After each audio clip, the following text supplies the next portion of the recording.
1917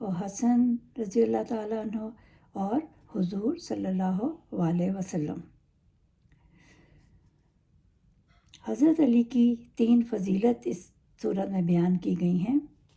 غزوہ تبوک میں حضور حضرت علی کو ساتھ نہیں لے کر گئے جنگ کے لیے، تو حضرت علی رضی اللہ تعالیٰ رونے لگ گئے۔ حضور نے کہا کہ میں عورتوں اور بچوں کی حفاظت کے لیے آپ کو چھوڑے جا رہا ہوں۔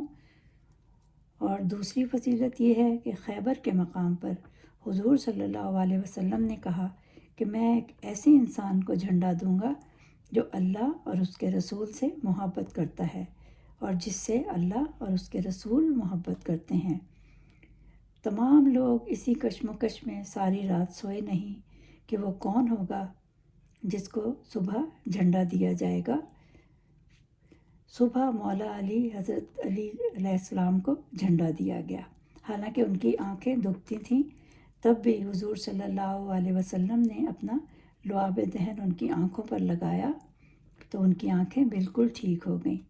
تیسری فضیلت یہ ہے، کہا کہ عیسیٰ اللہ کے بیٹے نہیں ہیں اور نہ ہی عیسیٰ اللہ ہے، بے شک اللہ غالب حکمت والا ہے، اللہ کو خوب علم ہے کہ فسادی کون ہے۔ اور شیطان جس کو اللہ تعالیٰ نے پیدا کیا انسان کی آزمائش کے لیے۔ قرآن مجید میں 2 جگہ عمران کا ذکر ہے، لیکن اس صورت میں حضرت مریم کے والد حضرت عمران رضی اللہ تعالیٰ کا ذکر ہے۔ ایک تو حضرت موسیٰ علیہ السلام کے والد تھے جن کا نام تھا عمران، اور دوسرے مریم کے والد حضرت عمران۔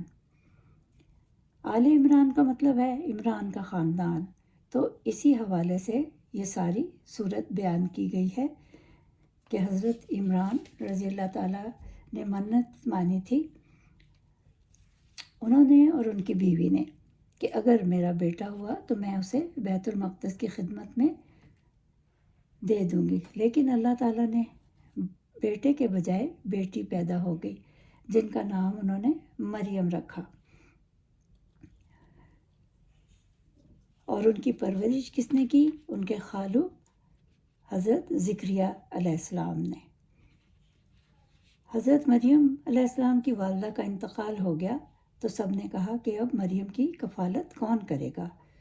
قرآن اندازی کی گئی تو خالو زکریا علیہ السلام کا نام نکلا۔ حضرت مریم اتنی عبادت گزار تھیں کہ ہر وقت عبادت میں مشغول رہتی تھیں، ان کو بے موسم پھل ملتے تھے تو حضرت زکریا صرف ان کے پاس جا سکتے تھے، تو وہ جب دیکھتے تو پوچھتے کہ یہ پھل کہاں سے آئے ہیں، تو وہ فرماتی یہ سب اللہ تعالیٰ نے دیے ہیں۔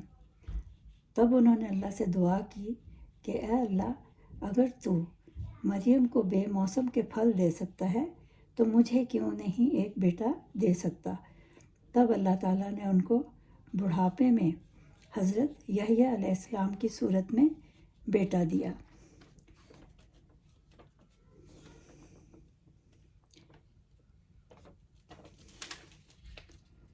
حضرت مریم رضی اللہ تعالیٰ عنہ تمام عورتوں سے افضل تھیں اور اللہ تعالیٰ نے بھی ان کو برتری فرمائی تھی۔ اور جبکہ عمران جو ان کے والد تھے بڑے عالم اور زاہد تھے، اس لیے مسجد اقصیٰ کی امامت بنی اسرائیل نے آپ کے سپرد کی ہوئی تھی۔